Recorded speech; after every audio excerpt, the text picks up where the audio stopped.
yes, we did get houseplants in. We got some.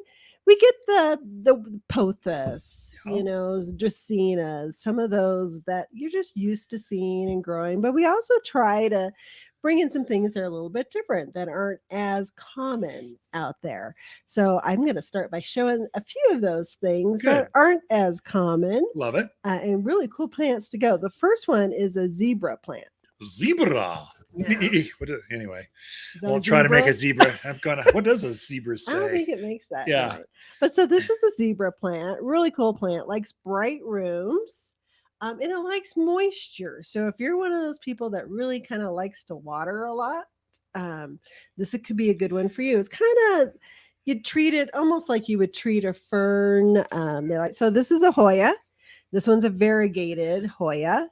Um, those Look how long that is. That's I crazy. know. Long tendrils. Got to be 3-4 feet long. I love the variegation on it, and I love it's not as you can't probably see it as well on here, but it starts to get in the winter. It gets more of a pink color to Yeah.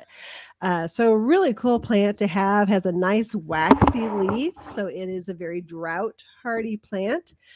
It's one of those you're not going to have to run out and water it every few days. You're going to water it once a month, twice a month, just depending on how warm your home is. The next one I brought in. So this is a goldfish plant. Yeah. Well, that's kind of neat. It's in bloom. So guess Neat. why it's called a goldfish plant? Because those let's see if I can get it on the camera. They look like goldfish. They do.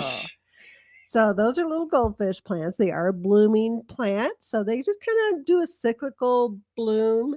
Of course, they want a bright room, not direct sun, but a nice bright room. So big bay windows or something, that'd be good.